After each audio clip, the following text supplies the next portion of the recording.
Hello there. Once again, it's Anton from Anton Will Bay. And today I thought I would just look at a series that I know I have talked about before, I maybe even looked at before, but I feel like it deserves its own video. It's one that's very near and dear to my heart. It's the Rogue miniseries. These were on the shelf very early on when I started collecting, like really collecting, and I got into Marvel. So these are some of the first books that I ever really got into. This is 1995. I grabbed an issue of this and I want to say an issue of Bishop on one of my trips to visit my grandmother. And so I had this comic book for a long 3 or 4 day weekend and I read them over and over and over. I didn't have a lot going on to do at my grandma's house, so I wasn't familiar with what a mini-series was even at the time. So I was like, well, it's issue 1. That'll be a good place to start. And I, of course, instantly fell in love with Rogue, because that's what everybody does. And it's a beautiful story about her backstory. It has a lot to do with the assassins and the thieves guilds.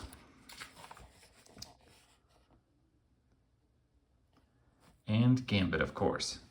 So I always kind of took this, and I later kind of learned, this is basically a sequel to Gambit's miniseries.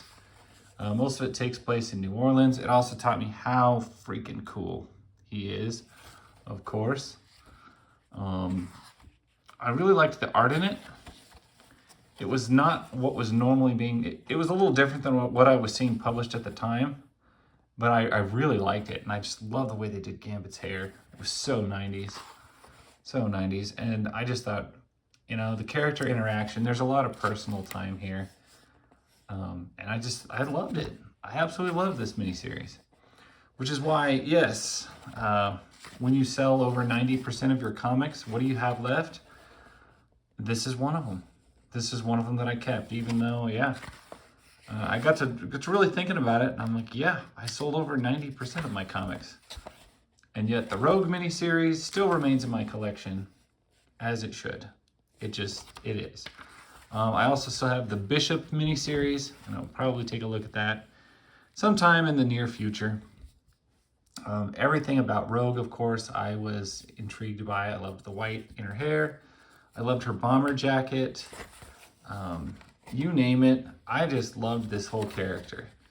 I loved the way that their usage of accents all throughout this miniseries, because it's a lot of accents.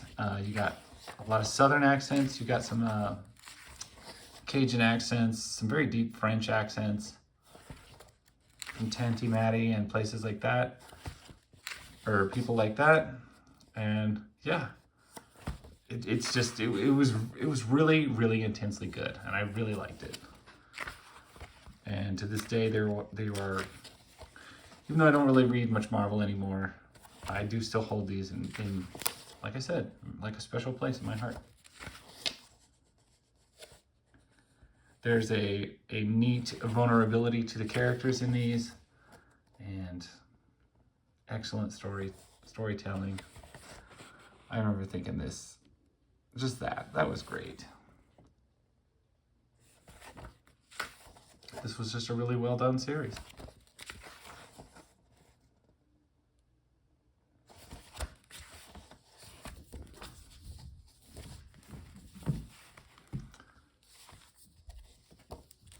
Issue 3.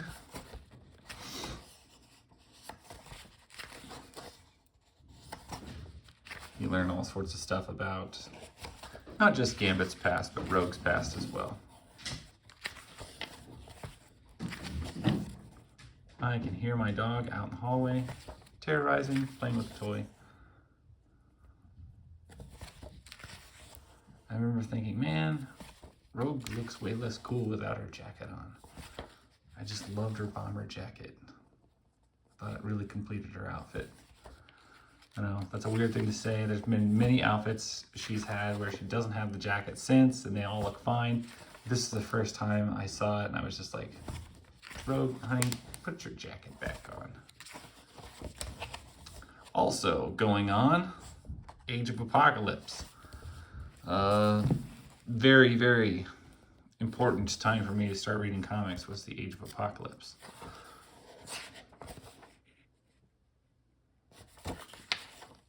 Reboot. I remember Reboot.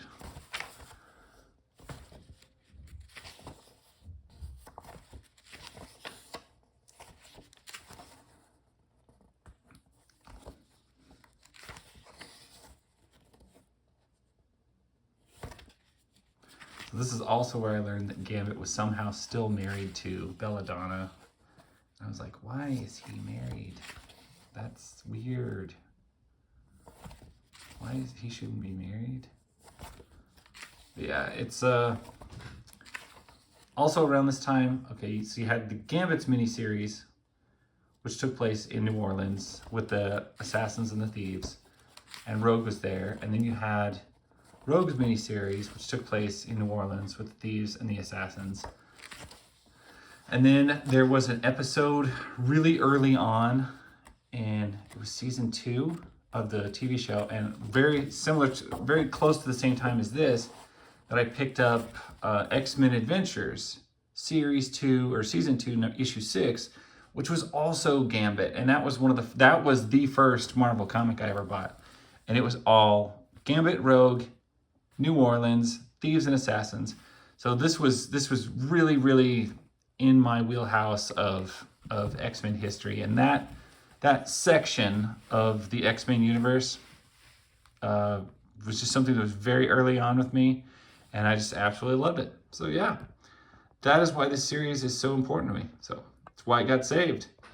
Anyway, let me know what you thought of the Rogue miniseries, and if you liked it a lot, let me know. I don't really have a whole lot else to say about it. It was great, and I will probably not ever sell it. I will never sell it. I'm just going to flat out say that. Anytime I say that, then I end up having to sell something. So anyway, that's my story. Let me know what you think, and I will catch you guys later. Bye.